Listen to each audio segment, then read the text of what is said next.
సత్యం అంటే వాక్యము. నీ వాక్యమే సత్యము.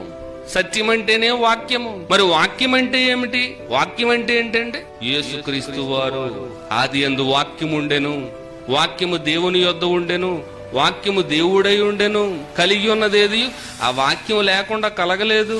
ఆ వాక్యమే శరీరధారిగా కృపా సత్య సంపూర్ణగా మన మధ్యకు వచ్చెను. సత్యం అంటే వాక్యము, వాక్యం అంటే యేసుక్రీస్తు వారు. సత్యము మిమ్మును స్వతంత్రులనుగా చేయును. మీరు బానిసలుగా ఉన్నారు, పాపానికి దాసులుగా ఉన్నారు. దాసులుగా ఉన్న మిమ్మల్ని ఏది స్వతంత్రులుగా చేస్తుంది అని అంటే సత్యము అని అంటున్నాడు. ఆ సత్యమే వాక్యమైతే, ఆ వాక్యమే యేసుక్రీస్తు వారైతే పాపము నుంచి విముక్తి చేయగల శక్తి సామర్థ్యాలు ఎవరికున్నాయంటే కేవలం యేసుక్రీస్తు వారికి మాత్రమే. సత్యమే మిమ్మును స్వతంత్రులుగా చేయును. మరి ఏ విధంగా స్వతంత్రులుగా చేశారు? యేసుక్రీస్తు వారి సిలువ బలియాగం, ఆయన చిందించిన రక్తం, ఆయన మన నిమిత్తం పడిన శ్రమలు, మన కొరకు తినిన దెబ్బలు. ఎన్ని కొరడా దెబ్బలండి!